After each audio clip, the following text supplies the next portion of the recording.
on that topic. How do we get more Latinos into homes? So we have, I think, obviously one of the best panels of today, and that says a lot because we've had just the best of the best. And I want to welcome, friend, sister, our CFO here at NAHREP, Maria Barrios. Come on up. She's going to moderate. And two top agents here in Las Vegas are always killing it and helping Latino families. Our friend Ricardo Sanchez and Juan Lopez. Come on up. Yes. I'm gonna take a quick. ¿Cómo estás? Thank you. ¿Cómo estás? I'm gonna say something. ¿Te quieres aquí? I'll sit right here. Okay. Guys, this is if you're talking about helping Latino families here in Las Vegas, this is the teams that are doing it most for sure, right? So hopefully you guys can get a lot of value. We're going to share with you all here, and I'll let you take it away. Yes, thank you, Nora. So like she said, we're almost to the finish line, guys, and you can network and have some fun. The AI panel was fantastic. I think the only thing I need AI to do is clean and cook dinner for me, then I'm sold. So we couldn't go the day without talking to the local Las Vegas agents here, the top producers here in Las Vegas, that despite the challenges in the market, they continue to find success with the home buyer. So we want to hear a little bit about your story. We've created a lot of different tools and expanded our team and expanded different ways to always bring value to that specific niche. But of course, along the way, there's been a lot more that we've been able to do. One of the biggest things that I say that makes me very proud and that I love to show off is that today, my brother is in loans, we're partner, and he's one of the top loan officers here in town. I also love to talk about the part of investing through NAHREP Familia and other things, thinking really big. We've been able to grow our portfolio of properties in Las Vegas and outside in other markets. And that's the most important part for us now, because guess what? There's a lot of first-time investors as well that need the hand-holding. And so we, I think, touch on a lot of different aspects of the real estate market, but the one that I'm particularly passionate about, that I'm always trying to find ways to do more, is with my Latino first-time home buyers. And that's it. I mean, Durango, Mexico, yes. So I was, it's important to know. I don't know. I'm sure that many of my Las Vegas family knows. I was born in Durango, Mexico, and my family migrated to Vegas. So Vegas is my home. I am, English is my second language. And it is important to say that even though, some people are like, well, she doesn't have an accent. No, yeah, but it is a second language. So I stumble and I, around the words and stuff. So that tells you something.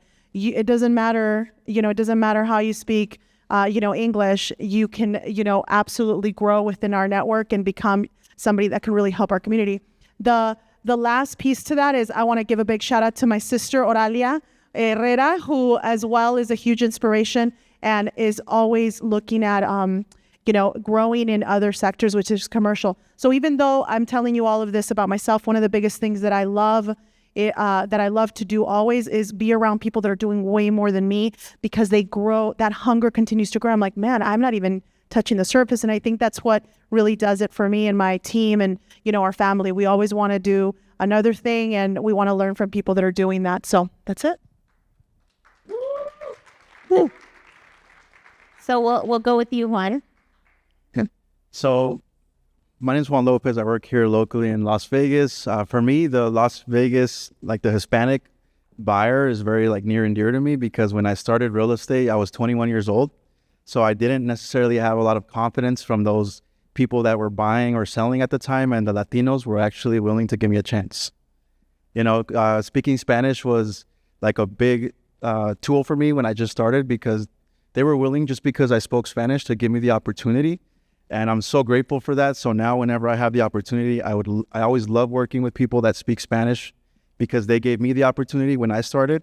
And I do it also just through education, just like Nora. I like to just kind of walk them through the whole process, answer any questions they have. I feel like that's number one, and that's key, especially with the first-time home buyers, knowing your process, your knowledge, the steps, everything. And letting them know what the next steps are is important. Thank you. Yeah, Ricardo? Well, my name is Ricardo Sanchez, born and raised in Las Vegas. Arriba Durango, Mexico. Somos de Durango también. My wife is Cuban. If you see my hat, échale ganas. I think my roots are very embedded in me.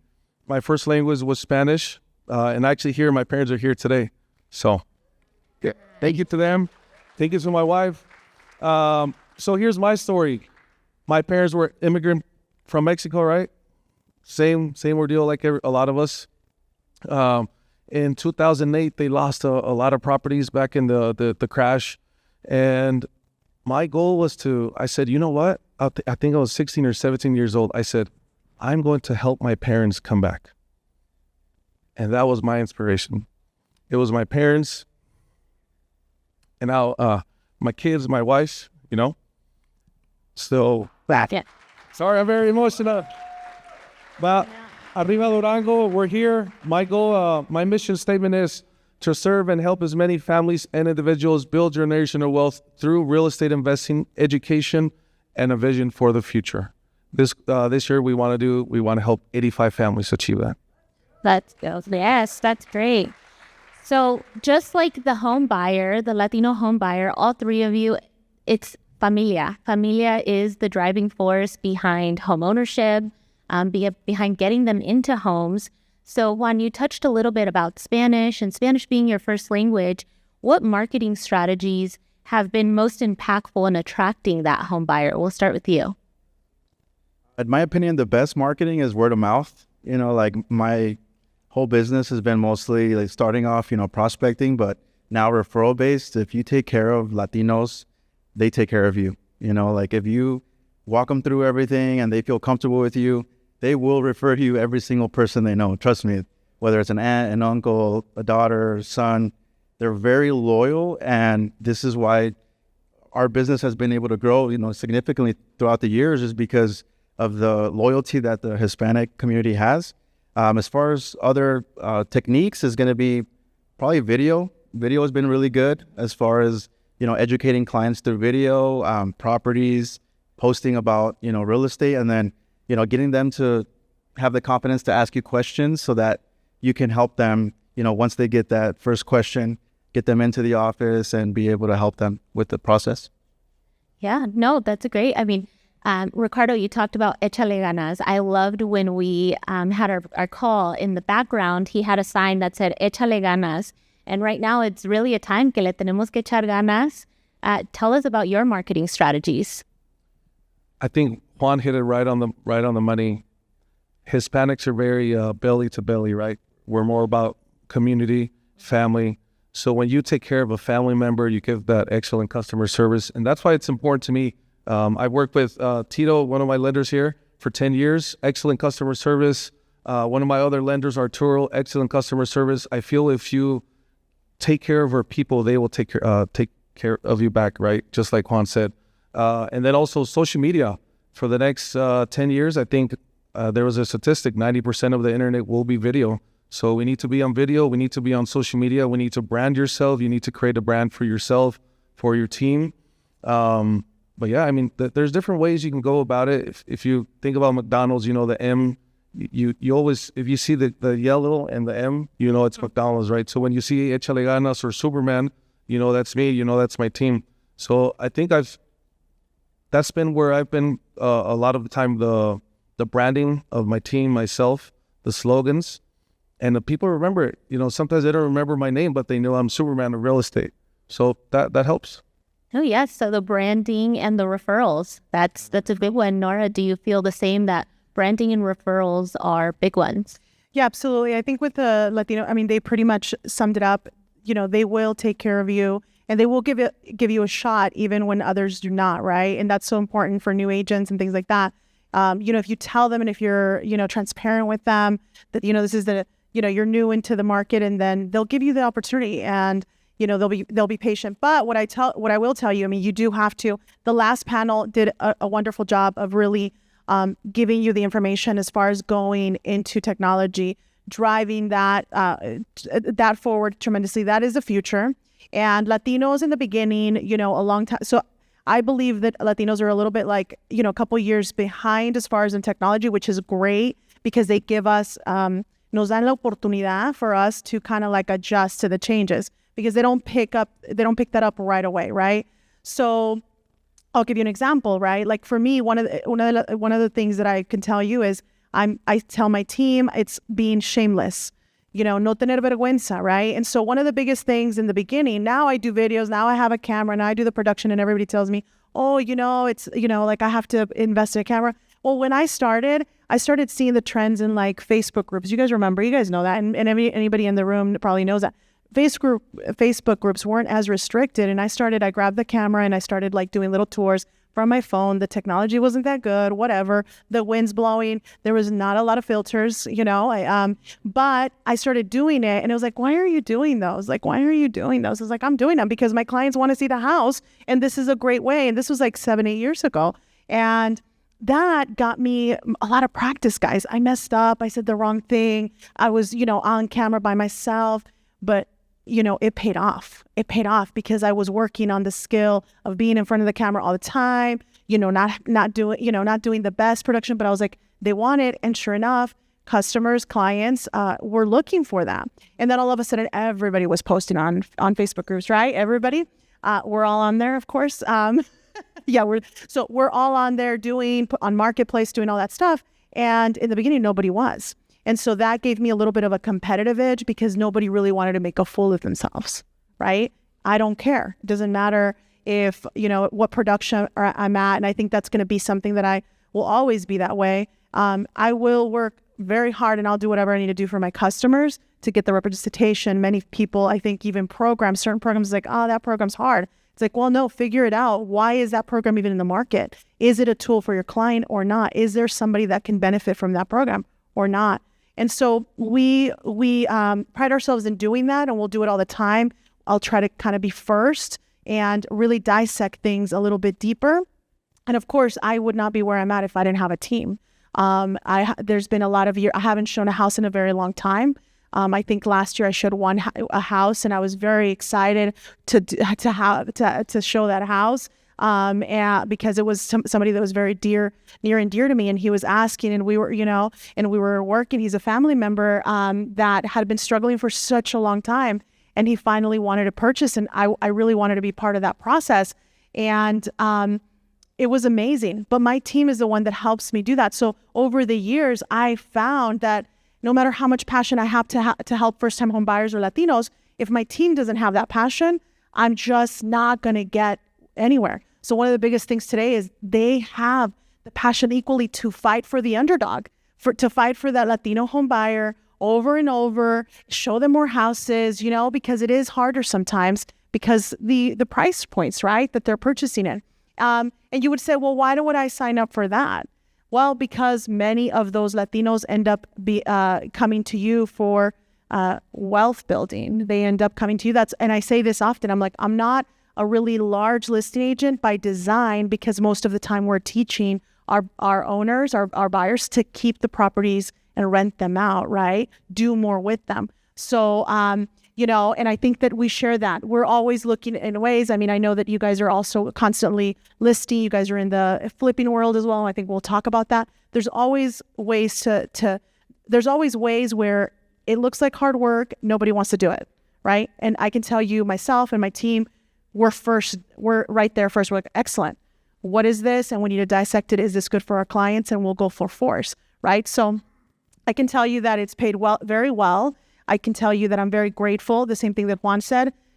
My Latino community is the reason why I stayed in this industry. I wanted to be a social worker, and I wanted to go back to college. And I was doing real estate just to pay the bills in 2010, 29.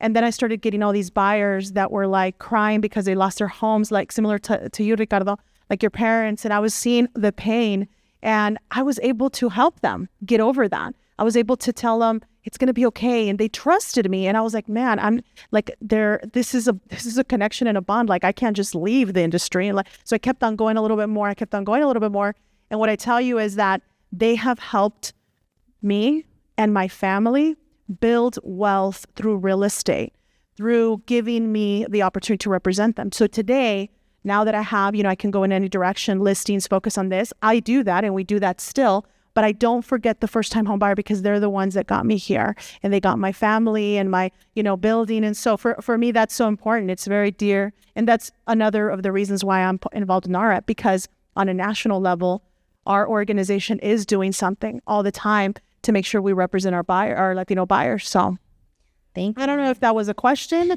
Sorry. Marketing strategies, yes. So you touched on branding, social media, and the passion behind it.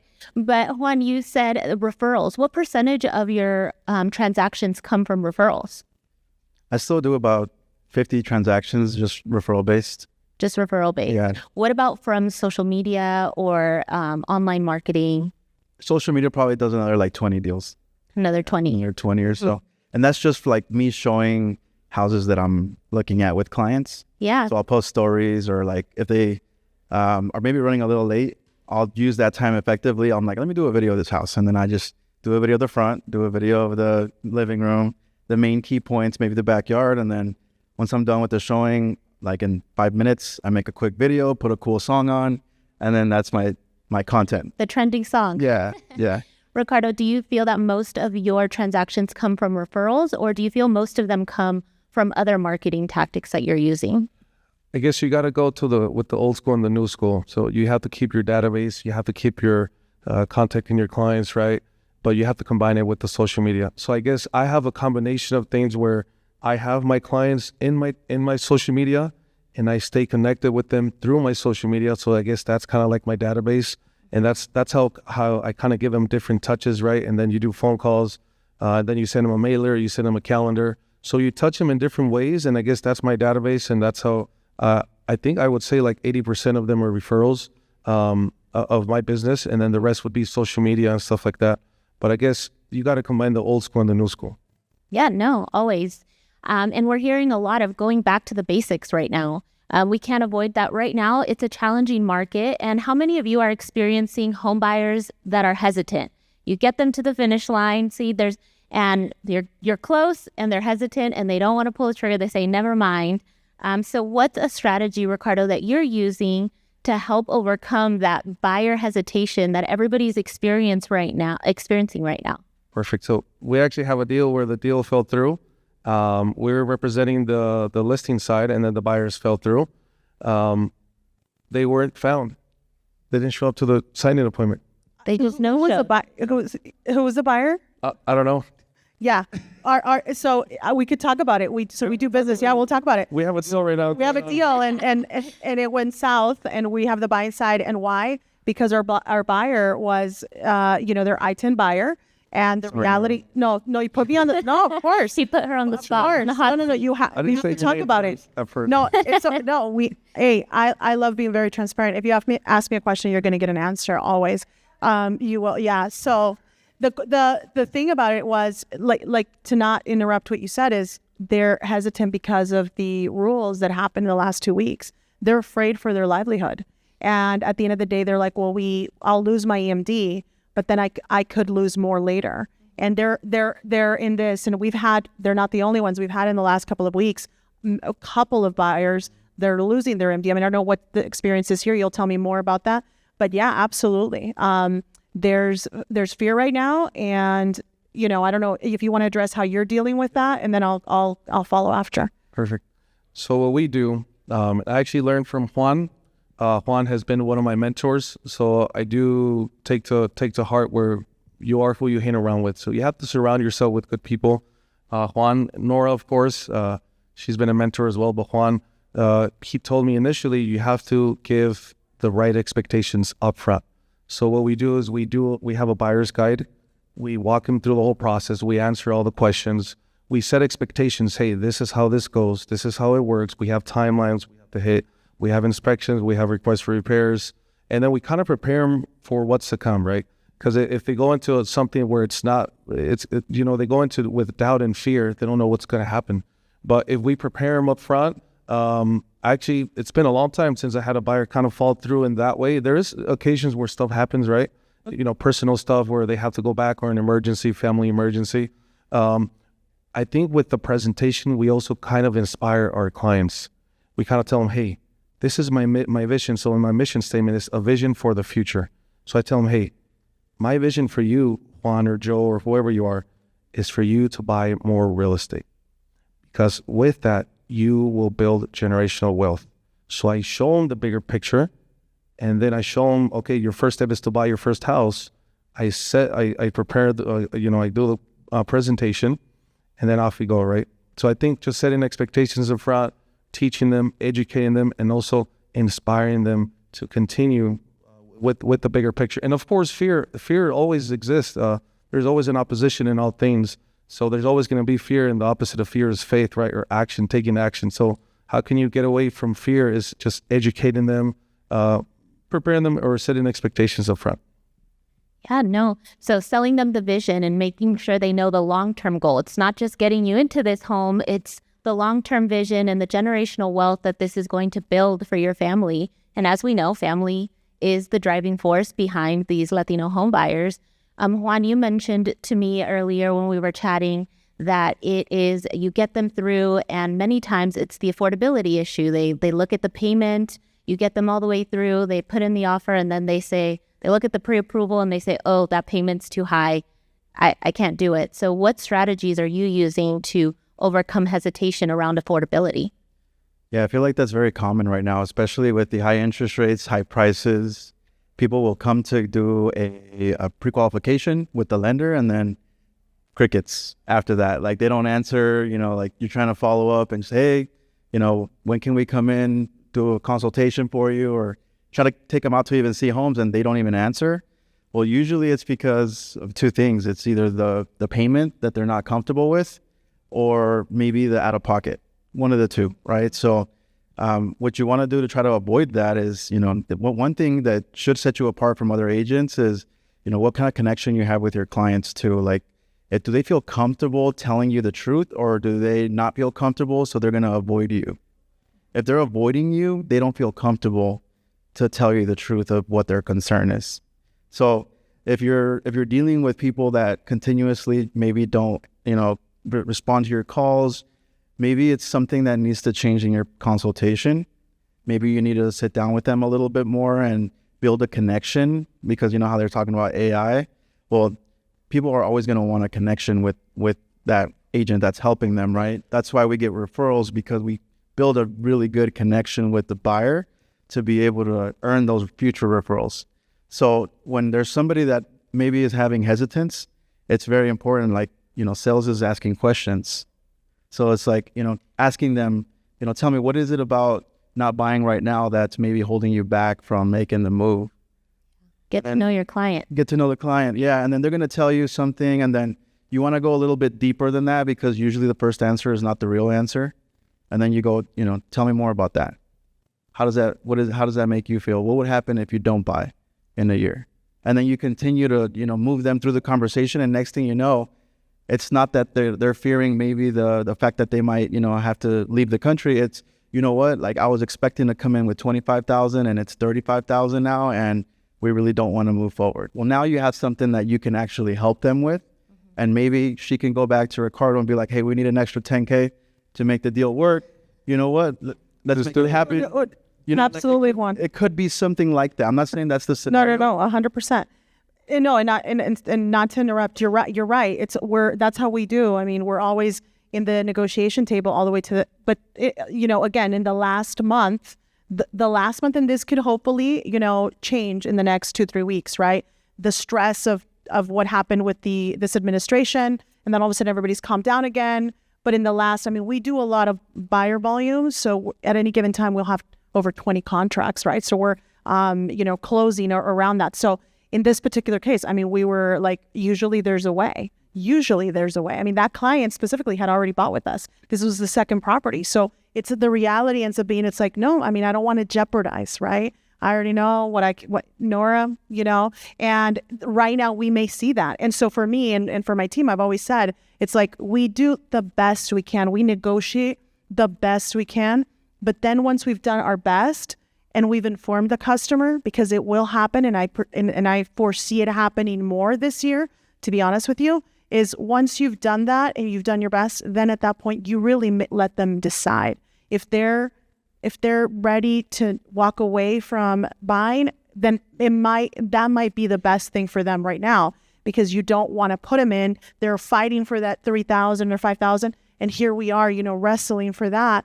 But they're not ready. They're not yet. And I think it's happening more often. Again, we have a couple of deals that we're seeing, because they're just like, no. And then also, what if, right? I don't know, have you guys been hit with, what if the interest rates do go down and prices do go down, because there's promises out there that everyone's making, right? So there's that information, which they're hearing everywhere. So they're not just using us as a source of information, which, I like to pride myself and say that we kind of do a lot of social media. We have our YouTube channel. We have a really strong following in some of these places where the customers just really sold. So usually when there's a fear factor, if I address it a couple times, like for a whole week, 2 weeks on social media, they're like, okay, got it, understood.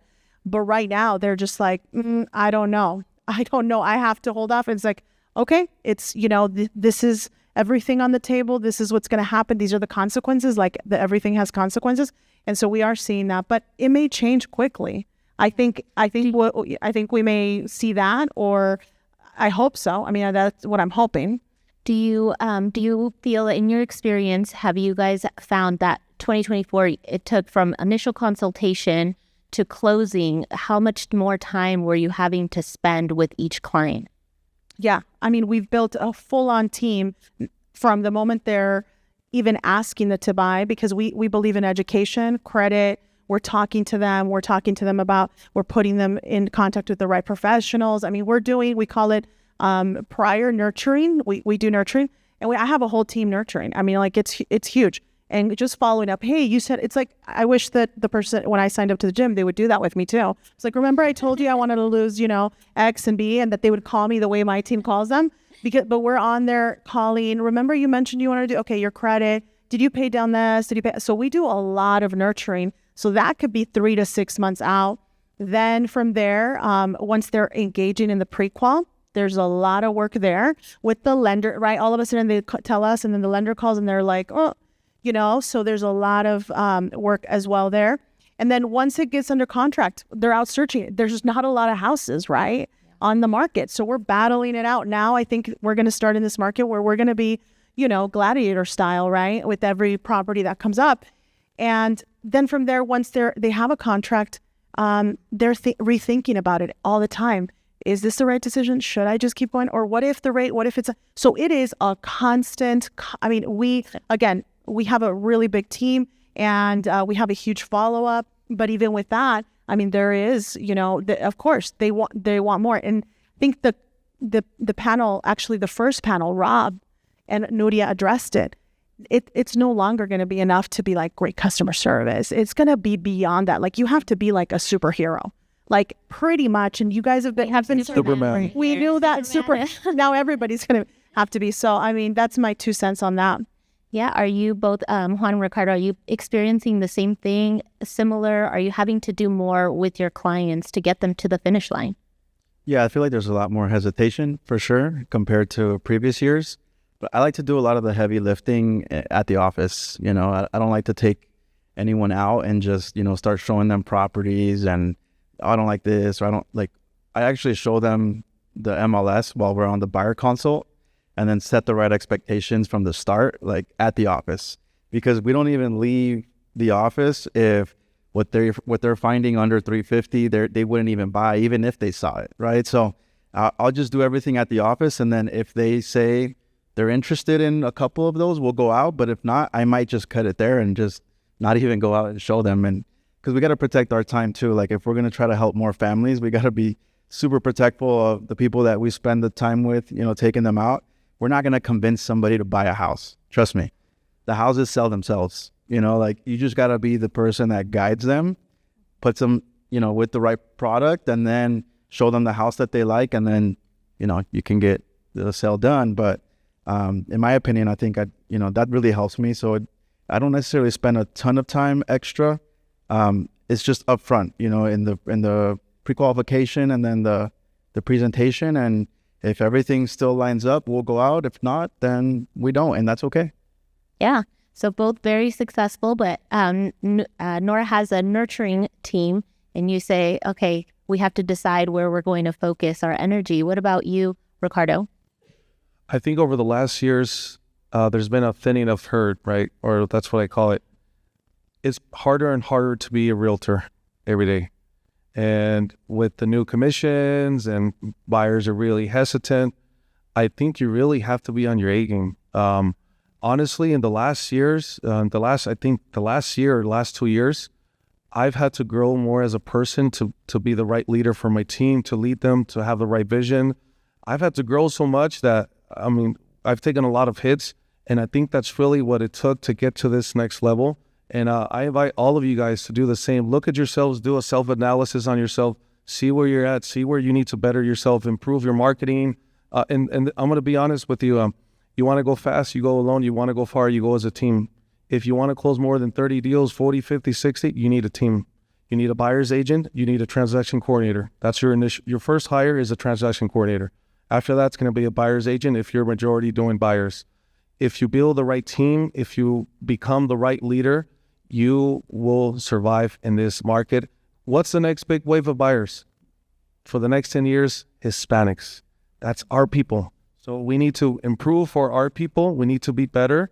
We need to be the right leader and for our teams. And yeah, échale ganas. That's it. Just work hard. Take action. Échale ganas. Yes. So what a piece of advice.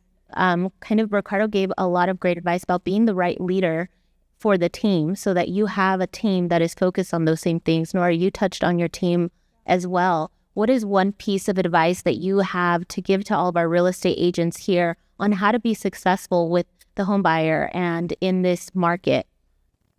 So I think I like, Ricardo, what you led with is like if you really want to go above a certain amount of transactions, you're going to need a team. And so you have to kind of make that decision for yourself. Like, are you the agent that just kind of wants to do the solo, close 15, 20 transactions? With many of you can make a great living with that, right? And not everybody has to sell 100 homes, right? So I think that's decision number one. And I think that's where you really have to find it in yourself, like your inspiration, right? Because it like you said, the work, right? It sounds easy, and being a top producer and having all these things sounds really wonderful.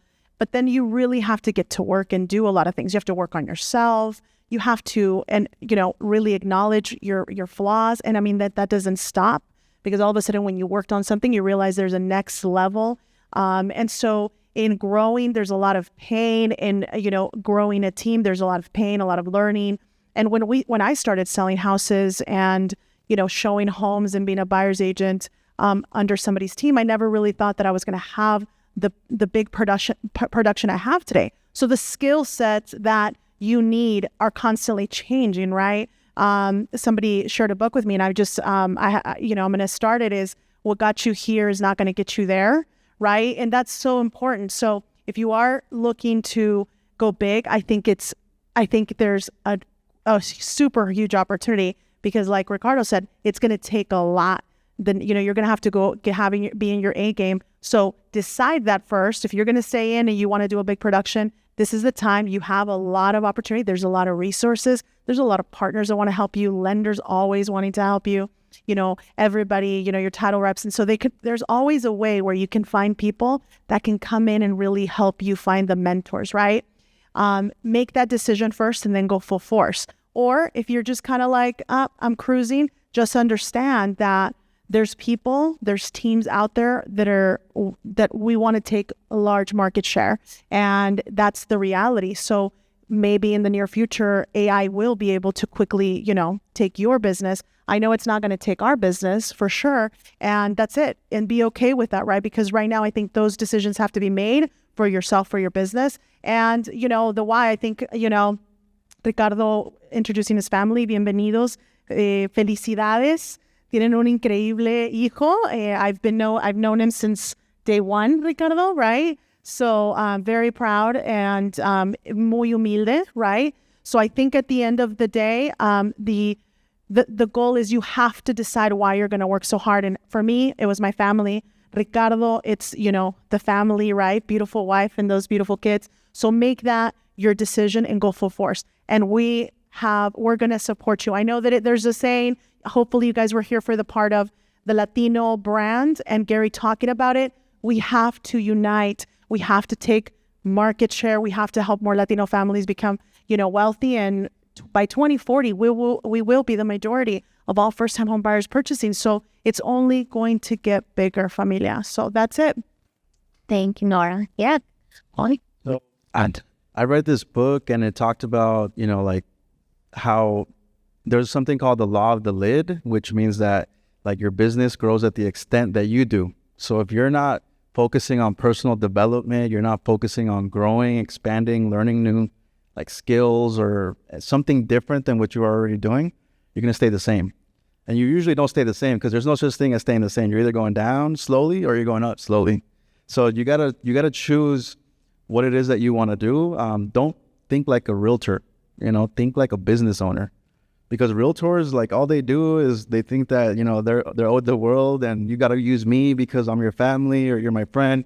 Like it doesn't work like that. You got to earn the business. And when you think like a business owner, it kind of forces you to think marketing, sales, service. Where can I improve? What am I not doing? And I feel like that's super important. Just that mindset shift alone will really help. And as far as, personal development has been like number one for me personally. Like I always like to read books. I do more audio, but I like to read just because I feel like I grasp a little bit more of the book. So I do that, do YouTube, podcasts, always learning. I'd never feel like I've made it because there's always levels to everything, right? There's people doing way more than I am and I aspire to be like them. And so I'm always constantly learning. And so if you're not focusing at least 30 minutes of your day to something new, I feel like slowly over time, you're going to see your business not develop and then go down because there's people like Nora and Ricardo, always looking to level up and they're going to continue to grow. And then your business stays the same or goes down. So that would be my word of advice. Yeah, thank you. Ricardo, do you have anything to add? I know you touched on your team and... I think Nora touched on a big one. It's your why. Like, why are you here? Why? Like, why are you doing it? Who are you doing it for? Is it for you? Is it for your family, your kids? And honestly, we're here because we're Hispanic, or, a lot of us are, and it's well embedded in our roots, and we do it for our ancestors and our family. We're here to represent, and I feel the Hispanics are next thing you know, a lot of more politicians, more Hispanic attorneys, police officers, and Hispanics are going to take over one day. Believe in yourself. Believe in yourself. Believe in yourself even when no one believes in you.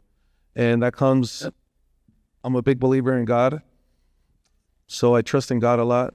And that's how I came my trust and my confidence in myself is because I trust the guy upstairs. So trust in yourself, trust in God, and work hard. Thank you. Yes. It's excellent, God. Well, they will be here. We're going to go right into the networking reception. So stop by, ask them questions, and get more nuggets from them. Thank you, Maria. Thank you, guys. Thank you, guys. Thank you, Maria. Familia, thank you so much.